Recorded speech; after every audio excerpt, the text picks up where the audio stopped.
Армысыздар қадірменді тыңдармандарым. Әңгімені міндетті түрде соңына дейін тыңдап, лайк басуды ұмытпаңыздар. Бөлмеме кірмек болған беймәлім бейне. Отбасыда екі баламыз. Ағам менен 14 жас үлкен. Айтуынша, анам ағамнан кейін ұзақ уақыт бала көтере алмай жүріпті. Дәрігерге, емшіге қаралып жүріп, 14 жылдан кейін мені тапқан екен. Мен 15-ке келгенге дейін бір ауылда тұрдық. 2006 жылы қалаға көштік. Әкем ауылдағы жеке мал шаруашылығын ағама қалдырды. Себебі қаладан әкеме жақсы жұмыс табылды. Қарағанды қаласында тұратын институтта бірге оқыған досы әкемді өзінің фирмасына жұмысқа шақырды. Сөйтіп, қалаға көшіп келдік. Алғаш көшіп келгенде үйді Майқұдық ықшам ауданынан алдық. Өйткені ол жерде үй арзан екен. Әкемнің айтуынша, мұндай ақшаға қала орталығынан 2 бөлмелі пәтер де бермейтін көрінеді. Қысқасы, аз ақшаға 3 бөлмелі пәтер алдық. Ата-анам арзан бағаға үй алғанына қуанса, мен қалаға көшіп келгенімізге қуандым. Өйткені ауыл балалары қалада тұрғанды мақтан көретінбіз. Үй кең, менің еншіме жеке бөлме тиді. Әкем келген бойда жұмысқа кірісіп кетті. Көп ұзамай, анама да қала орталығындағы мектептен жұмыс табылды. Жаңа көшіп келген біздің отбасымызда қонаққа шақырушылар көп болды. Ал менің ондай қонаққа барғым келмейтін. Өйткені үлкендер өзара әңгіме дүкен құрып отырады да, мен бір бұрышта жалғыз қалам. Себебі біз барған үйлерде менімен жасты балалар жоқ еді. Тағы бірде қонаққа бармай үйде жалғыз қалдым. Ата-анам бір өзің қорқасың деп алаңдаушылық білдірді. Бірақ мен оларды кішкентай бала емеспін, қорықпаймын деп сендірдім. Қасыма шақырып алатын құрбым да жоқ. Сондықтан еріксіз үйде жалғыз қалдым. Әкемнің достарының бәрі қала орталығында тұратын. Оған барып қайтқанша да бір шама уақыт кетеді. Сондықтан қонақтан үйге келгенімізше түн ортасы ауып кететін. Бұл жолы да солай болар деп, кеш қараңғы түскен соң оларды күтпей-ақ жатып қалдым. Арада көп өтпей ас бөлмеде ыдыстың жерге түсіп сынғаны естілді. Қаладағы үйлерде домовой болады дегенді естуші едім. Бірден ойыма сол келді.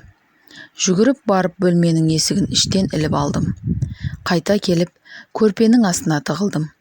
Бойымды қорқыныш билеп, енді не болар екен деп, үнсіз тың-тыңдап қозғалмай жаттым. Бірақ одан кейін ешқандай бөтен дыбыс естілмеді. Арада қанша уақыт өткенін білмеймін. Әрдеңені ойлап, ұйықтай алмай жатқам. Бір кезде мен жатқан бөлменің есігін біреу itергендей болды. Сәлден соң есік қағылды. Ұры кірді ме екен? Үйде кісі барын білсе, сескеніп қашып кетер деген оймен. Кім ол? Деп үн қаттым. Сәл үнсіздіктен кейін есік қайта тықырлады. Шамасы есікті ашпақ. Қазір полиция шақырам, дедім. Ондағы ойым ұрыны қорқыту. Бірақ есік артындағы белгісіздің кететін түрі жоқ. Қорқып қашу былай тұрсын. Бір кезде ол сықылықтап күле бастады. Қатты дауыстап.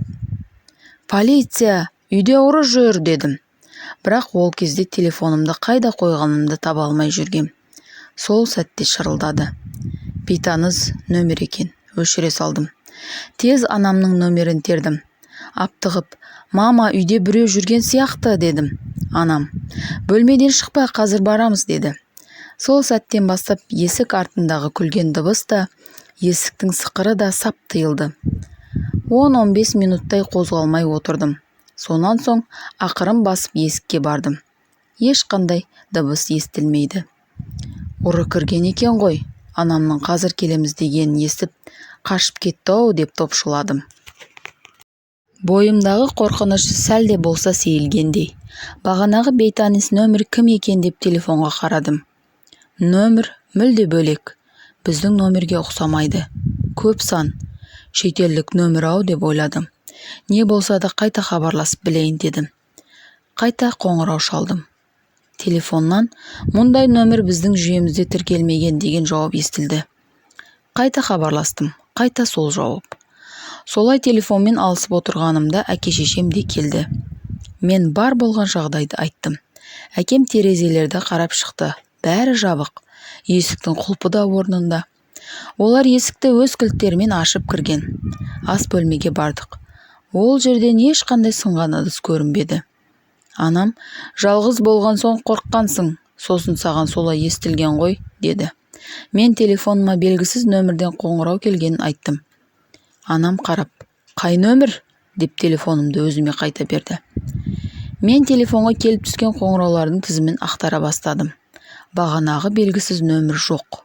Анам маған үреймен қарады. Шамасы шошынып, ауырып қалмадым-ау, деп отыр.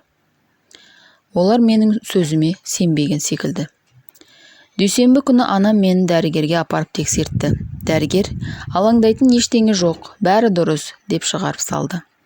Неге екенін қайдам, арада көп өтпей, анам әкеме, мынау үйден көшейік деді. Кейде екеуі маған естіртпей сөйлесіп отырады. Мен қастарына келсем, әңгімені доғара қояды. Қойш, содан көп ұзамай ол үйден көшіп кеттік. Шамасы анам да бірдеңені сезді-ау деп ойлаймын. Бірақ маған ол жайлы ештеңе айтпады. Осымен әңгімеміз аяқталды. Әңгімені соңына дейін тыңдағаныңыз үшін алғысым шексіз. Келесі кездескенше сау болыңыз.